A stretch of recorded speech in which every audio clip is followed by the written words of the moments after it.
Never leave your kids a gift like that when you retire. That is, until you turn 70 years old. Have you ever thought about what happens to parents who spend their whole lives raising their kids only to leave them and ignore them as they get older? Mr. Bernie, a retired government worker, wouldn't give his adult sons any money, even though he had a nice retirement fund. We'll look at this moving story through the lens of this video today. Why? Because his story shows us that we can choose our own health and happiness while still being good parents. Read on to find out how Mr. Bernie's story can change the way you think about family and financial independence, as well as why everyone getting ready to retire should read it. Before we begin, I'd love for you to stay with me until the very end, because I'll be sharing one simple habit that can gently boost your energy and well-being every single day.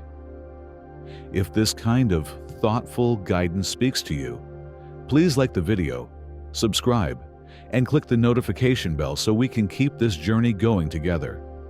And if you're here right now, please let me know by commenting, "Health is my daily gift." It's a beautiful way to remind ourselves and one another that every day counts after retirement, especially if someone is 70 or older. Their family may not get along. The story of Mr. Bernie makes us think about how much parents love and expect from their children, especially in a time when family relationships are often tested. It's terrible to spend your whole life taking care of and raising kids, only to be ignored and undervalued as you get older. Mr. Bernie and his wife find themselves in this situation. They used to be loving parents who did everything they could to give their boys a fulfilling life. But now, they are faced with a tough choice. As they got older, Mr. and Mrs. Bernie expected their children to love and care for them like they had. They were excited to spend the holidays with family and have their grandchildren and children visit when they retired. They were hopeful, but as they got older, they saw that their sons were too busy with their own families and lives to give them the attention they needed. The story shows that parental love is limitless, but that it sometimes has to face the hard truth that family dynamics change. Bernie's story shows that many retirees have problems with money and emotions. They love their kids very much, but they are smart enough to know that they need to save for retirement and put their own needs first. Mr. Bernie doesn't decide to always help his sons. Instead, he plans for his own future. We'll read this interesting story to find out why. The main character of this story is an older man who has to decide how much he loves his children while also putting their health and safety first. This story shows how important it is to save for a safe and enjoyable retirement. It can comfort people who are going through similar financial and emotional problems. Of course, there are some exceptions. One good example is Mr. Bernie from our neighborhood. He and his wife used to work for the government and made good salaries. Over the years, they saved a lot of money. Now that they are both retired, they each get a pension of more than $5,000 a month. Many people are confused about why, after retiring, they haven't given their kids any money, even though they make a lot of money. Although some parents are eager to help their kids with money, Mr. Bernie and his wife firmly refuse. What might be their reason? To understand why they made the choice they did, listen to Mr. Bernie's story. Mr. Bernie says, "This year I'll be 72 years old, and I've been retired for 12 years. My wife, who is 5 years younger than me, has also been retired for over 10 years. Since we both worked for state-owned companies, our combined monthly pensions are more than $5,000. We have a nice retirement income that lets us do whatever we want and travel whenever we want. We're not ashamed of who we are. We've worked hard for half our lives, so now is the time to enjoy life to the fullest. But even though we have a lot of money, we've never spent any on our kids. With such high pensions, some people might wonder if we wouldn't have enough money each month to take care of our kids. After all, teens and young adults have a lot to deal with, and parents often step in to help. But my wife and I would rather keep the money for ourselves, even if it means the value of the funds goes down over time, We believe in living our lives the way we want to and enjoying the fruits of our labor without feeling like we have to give money to our grown children. He goes on, "What we're doing may seem mean, but it's not at all heartless. We are very worried about our two sons' behavior because we have been paying close attention to it. Unfortunately, both my wife and I have been through hard times in our lives, and we know how much poverty can hurt a person's health. After we got out of public service and things got better for us, we became very devoted and loving parents. We worked very hard to make sure our sons had everything they needed, but we were careful not to spend too much. I think that our approach was based on the ideas of moderation and tact, which is why both of our sons have always done so well since they were kids. These students did very well in school, got into well-known universities, graduated, got jobs in big cities, got married, and started their own families. Their lives have been full of steady progress and peace. Many people have told us how great of parents we are and how well we raised our kids. Our sons are now successful white-collar workers in busy cities who have built impressive careers for themselves. Please leave the first comment below to let me know that you are still watching this video with me and that you think these lessons are helpful. Thanks for your time. Even though they did great things, my wife and I put in a lot of work to help them build their families and careers, Mr. Burney says. After our oldest son graduated from college, we used our connections to get him a job at a reputable state-owned business. We gave him $100,000 for the down payment on his new house when he got married, and we also gave him $5,000 to buy a car.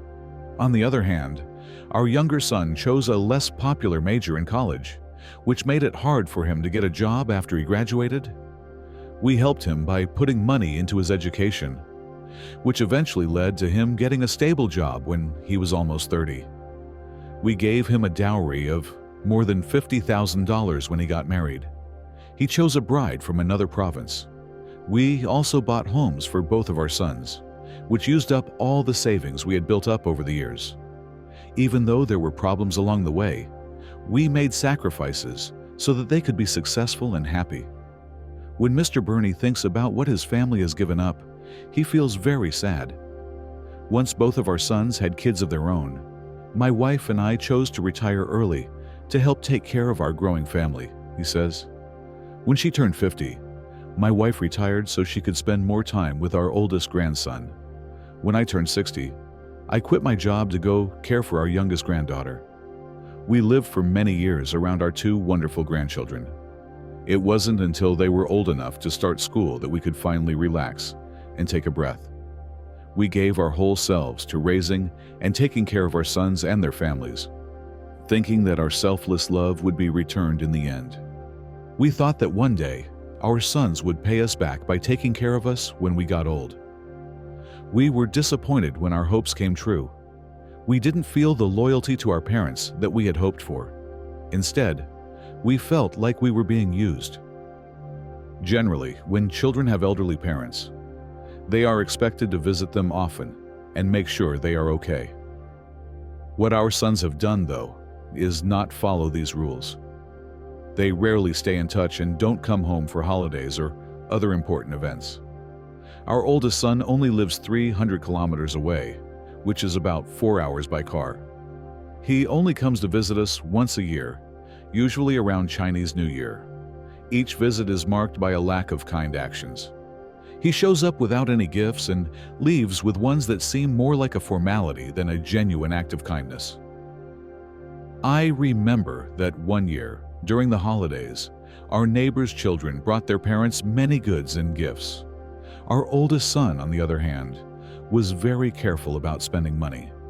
We felt deeply hurt and undervalued by his lack of effort and greed during a time when others were being so kind. He drove his SUV home, but all he had with him were 2 clothes for my wife and me, and no gifts for the new year. Many families have a tradition where kids give their parents red envelopes on New Year's Eve. This was very different from that. We never did this with our oldest son, though. Instead, our grandchildren, who are still very young, were kind and thoughtful by giving us their red envelopes. As the New Year festivities came to an end, Our oldest son would leave, taking with him all the New Year gifts we had taken great care to prepare for the family. We had always hoped that this yearly tradition would bring us together and help us appreciate each other more. But it had turned into something disappointing. The behavior of our son and daughter-in-law made me feel especially let down that year. So I finally told them how I felt. The way my son answered was both rude and hurtful. He said, "Anyway, you two are so old now that you can't eat that much.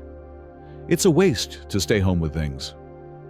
The harsh words he spoke were not like those you would hear in a family, lacking the kindness and understanding that you would expect. Our younger son's behavior was even more troubling, Mr. Burney says as he continues his story. When we bought him a house out of kindness, he came back and asked for more money to buy a car. He asked in a way that was both bold and demanding. Not only did he not ask nicely, but he also gave an ultimatum in a tone that was almost hostile. He asked, "Dad, I need to buy a car right away. Send me $70,000. The way he asked made it sound more like he was making a demand than a son asking for something. It seemed like he had forgotten how to show respect and gratitude. The way he was demanding made me feel like he was switching roles in our relationship, which was very upsetting. Instead of taking care of his son like a father would, I felt like he treated me like I was less important than him and expected me to do what he said without question. We had enough money to give him $70,000, but the way he asked made it impossible for me to agree. It seemed like a waste of money to me that he would buy another car since he already had one. The whole thing made me feel disrespected and uneasy, like the basic rules of family respect and mutual consideration had been completely ignored. At one point, when my son couldn't get the amount of money he wanted for the car, he changed his requests to other things he needed, says Mr. Burney. For tens of thousands of dollars, he kept saying that he needed the money to fix up the house or start a new business.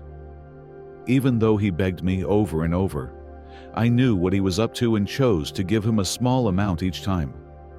I didn't expect it, but my refusal to give him the full amount changed the way he treated us. He started to be more and more cold and uninterested in us. When he came over, he was cold and distant. He would only stay long enough to eat and then leave without being friendly or involved. He turned down our requests every time we tried to get him to stay longer or spend more time with us, saying it was too uncomfortable for him to stay at home. Mr. Burney goes on, "Our two sons' actions and attitudes have changed the way we feel about them deeply over time. Their actions have made us feel farther away from them and less likely to interact with them. My wife was hospitalized 4 years ago because her osteoarthritis was so bad that she needed surgery and a lot of other treatment.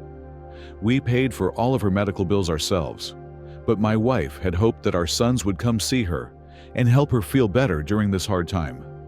Still, it seemed like neither of her sons wanted to go see her. It was like they saw it as an inconvenience or a burden that they wanted to avoid. They didn't go see her, which showed they didn't really care about her health. In the end, both sons only called for a short time, which seemed like a weak response given how serious the situation was. It turned out that what was supposed to be a routine surgery caused my wife a lot of emotional pain. During her time in the hospital, she saw other patients with their families by their sides, getting care and comfort from them. We, on the other hand, had to rely on each other alone, which was a very sad and lonely experience. During this difficult time, our son's absence brought to light the emotional distance that had grown between us. We had to deal with both the physical pain of my wife's illness and the deep emotional pain of being ignored by our children. Further, Mr. Burney says, "Later, while my wife was still struggling with her recovery, I unfortunately fell and broke my foot. At that time, my wife's back problems were so bad that she couldn't help me in any way. Because of what was going on, I hoped that our two sons would help us and give us the care we needed so badly.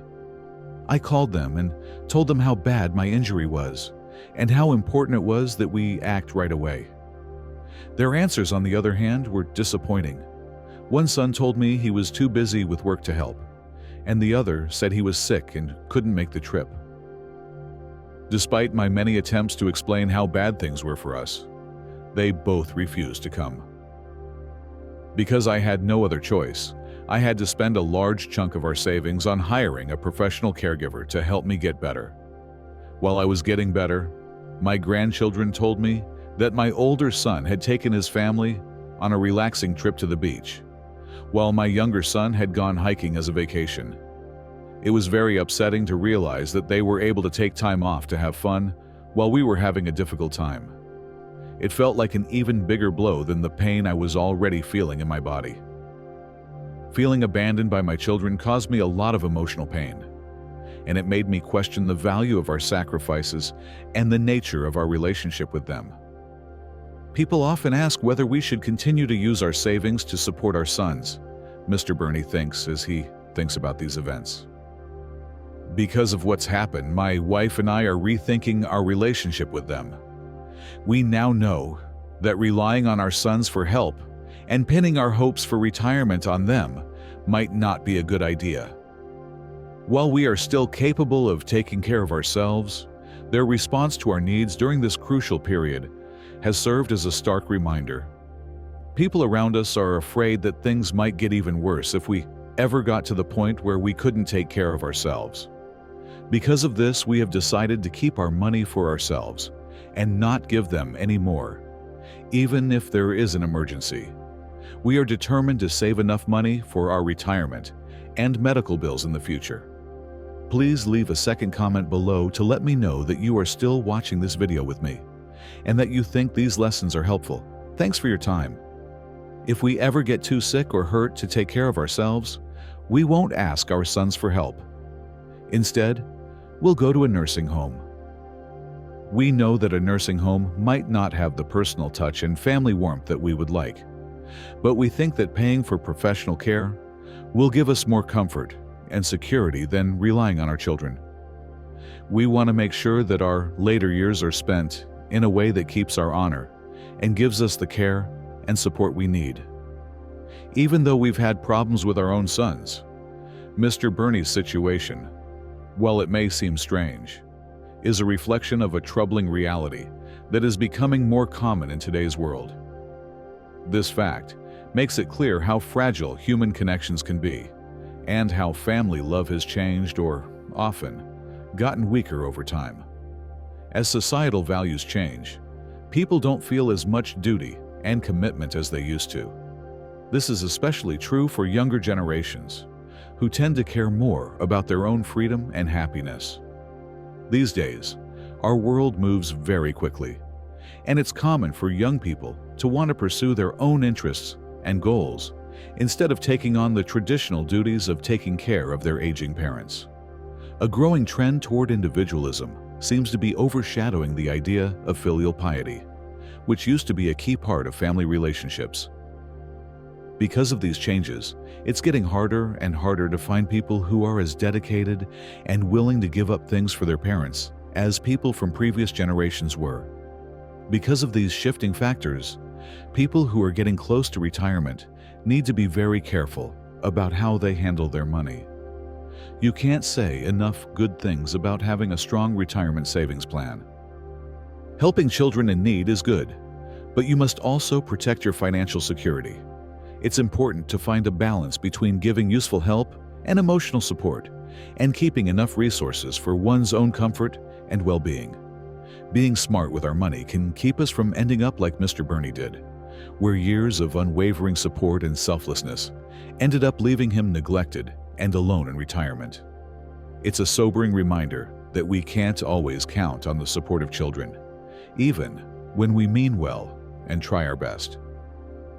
In the world, there are no ungrateful parents, only ungrateful children, says a famous Chinese proverb that says it all.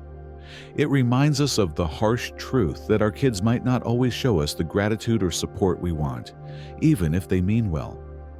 So, it's important to plan for old age by focusing on staying alive and having enough money to live on your own. We can feel safe and independent with this approach, which helps us deal with the challenges of getting older with respect and peace of mind. By keeping our savings safe and making good plans for the future, we can better handle the unknowns that may come up and avoid the problems that could come up if we are left to spend our retirement years by ourselves. Part 2. The risks of living with your kids when you're old.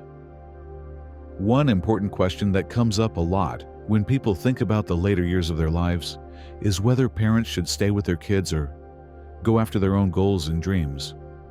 If you decide to live with your children when you're older, it could have effects you didn't expect. What was supposed to be a safe place could become a battleground of unmet expectations and strained relationships. Take the example of Aura, a remarkable 62-year-old mother who went against the grain and took a less common path. Aura was very brave when she decided to move in with her son and daughter-in-law after the death of her husband and a decade of being alone.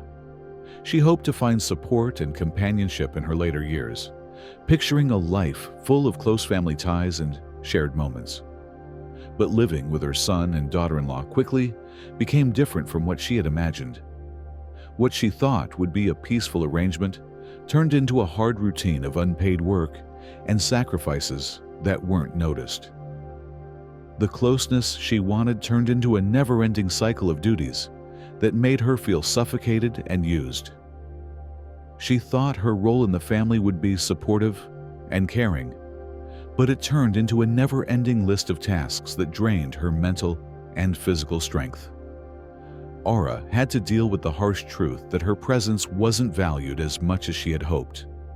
The sacrifices she made and the help she gave weren't met with the respect and gratitude she deserved. The painful truth she learned was a turning point in her life. Aura chose to take back her independence, which was a brave and bold choice that shocked her family and inspired many. She did something that many people might find scary. She left the comfort of her son's house and started a journey of self-discovery and personal fulfillment. By making this choice, she wasn't just moving, she was also redefining her life on her own terms, free from unmet expectations and unpaid work. Aura's story is one of strength and taking charge of one's life. It shows how important it is to put your own health and happiness first, even when there are societal pressures and family duties to do so. In the last few years of her life, her journey was a powerful reminder that following your dreams and looking for true fulfillment can bring about deep change and newfound joy. Parents often wonder if they should move in with their older children as they get older. Today, I'm going to talk about this question. Let's look at this subject by telling the story of Aura, a mother of two 62-year-old children, a son and a daughter. The daughter of Aura is married and has her own family. Aura decided to move from where she had lived for a long time to live with her son and his wife after she retired. Just a year after moving in with her son, Aura decided to leave their home and go back to her hometown instead of staying with them. It's helpful to look at Aura's path to better understand her choice. When her husband died 10 years ago, her life changed in a big way. Aura had been living alone and taking care of her daily tasks with a sense of independence ever since. As she got closer to 60 and started getting ready for retirement, her son worried about her health and the fact that she might be alone when she retired. Out of love and concern, he invited her to move in with him and his family so that she could have someone to talk to and help her through her retirement. Aura saw this action as a genuine show of love and duty to a parent. After getting this information, she agreed to move into her son's house. At first, the change seemed like a good thing. Her daughter-in-law made her feel very welcome, and they got along great. Her daughter-in-law went out of her way to make Aura feel at ease, and often told her to enjoy life outside the home. She told Aura that she should do fun things like dancing, going for walks, or hanging out with friends so that she wouldn't feel too stressed out about her housework. Even with all of these efforts, Aura's initial optimism slowly faded. Things started to change over time as they lived together, and Aura started to feel farther away from her son's family. This feeling of being apart from them got worse until she decided to move back to her hometown and live on her own instead of staying in a place that didn't meet her needs or preferences anymore. Things in my life started to change in big ways after a while. At first, my daughter-in-law only asked for small things, like help with cleaning. On the other hand, these requests quickly grew in scope. It started out as small help, but quickly turned into a full set of duties, including cooking, doing all the chores around the house, and watching the kids. I thought of retirement as a time to relax and enjoy myself, to enjoy the freedom I had worked so hard to earn. I imagined dancing in the town square, taking care of a small, friendly dog, growing a garden full of fresh vegetables, and enjoying the slow, peaceful rhythms of life back home. I was looking forward to getting together with old friends again over a cup of tea and some chit-chat and laughter. Please leave the third comment below to let me know that you are still watching this video with me and that you think these lessons are helpful. Thanks for your time. Instead, my retirement turned into a never-ending list of tasks that I had to do for free. It seemed like my dream of taking a well-earned break was slipping away. The expectations of my son and daughter-in-law seemed to be more important than my own plans. They seemed to think that I would always be available to help them with their housework, which left me with little time or energy for myself. My son and daughter-in-law casually told me that they were planning a 4-day vacation one Saturday night while I was deep in cleaning. They talked in a casual way, as if my part in their plans wasn't even important. They didn't care about how I felt or what I wanted when they left because they thought I would take care of the kids. Their departure felt like a crushing blow, a stark reminder of how their demands had trumped my goals. I was left by myself to deal with the huge load of responsibility of running the house while they had fun away. I found it very frustrating to see how easy and comfortable their lives were going while I was constantly busy with chores and projects. There was always a long list of things I needed to do before I could visit friends or take some time for myself. The difference between their carefree fun and my hard work made me feel deeply unfair and let down. I thought about my situation a lot for a few days and struggled with the idea that I needed to live for myself. I made the hard choice to take charge of my own life after giving it a lot of thought. Because I was going to see an old friend for a few days, I told my son that he and his family would have to take care of themselves. My daughter-in-law was clearly upset and accused me of not doing what I was supposed to, but I stuck to my plan. It was possible that people would disagree with my choice, but I knew I couldn't let that stop me. Going back to my hometown was a big turning point in my life. Being here made me start to enjoy the life of retirement I had always dreamed of.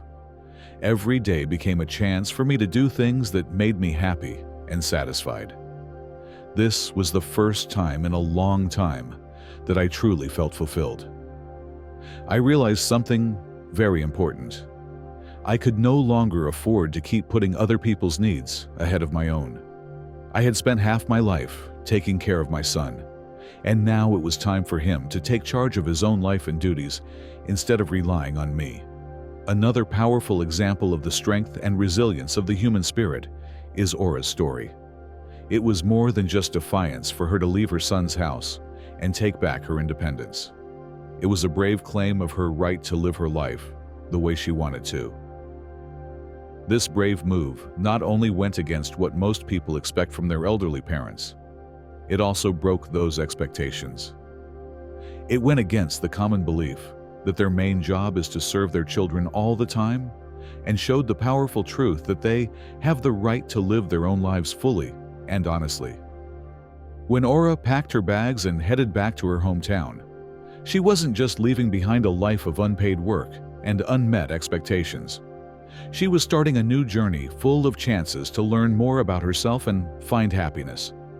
For her, this was the start of a new chapter that would change her life and change the limits of her life to reflect her deepest hopes and dreams. People, especially older adults, can really relate to Aura's story because they often have to find a balance between family duties and personal goals. Her experience shows a very important lesson. It's important to set limits and put your own health first, even when family and society are putting pressure on you. Her choice to leave her son's house and live on her own again is a strong example of how important it is to respect yourself and be happy with your life. Aura finally had the freedom she had been wanting for a long time when she went back to living alone. She enjoyed the simple things in life, like dancing in the town square, taking care of a small dog, and watching her vegetable garden grow. These things weren't just things she did. They were memories of dreams she used to have. Getting back in touch with old friends made her life more full. Sharing laughs over cups of tea and deep conversations made her remember that happiness had always been close by, just waiting to be found again. One of the most moving things about Aura's story is that it's never too late to find happiness and fulfillment. We should think about the choices we make and the quality of our own lives after reading her story. It's a rallying cry for older people to stand up for their right to live happily and independently, and to reject the idea that they have to give up their own happiness for the sake of others. In a world where getting older often means lowering expectations and raising demands, Aura's story shines as a light of hope and inspiration. As it says, self-respect and happiness are not just goals. They are basic rights that everyone, of any age, should be able to enjoy. Aura's story isn't just about her own triumph. It's a message for everyone that says we can all live a life full of meaning, honor, and happiness, no matter what age we are. We should value our independence, work hard to achieve our goals, and live each day with the joy and satisfaction it deserves. How have you changed because of Aura's story? Talk about what you think and tell us one thing you've learned that you will use in your own life. Thank you for spending this time with us. If this video brought you comfort or clarity, we'd be honored if you'd subscribe and ring the bell to stay close to our community. And if you're feeling inspired today, type in the comments, "I'm still blooming." It's a simple phrase, but one that reminds the universe and ourselves that growth doesn't stop with age. In fact, it deepens. Take care, and remember, your light is needed in this world.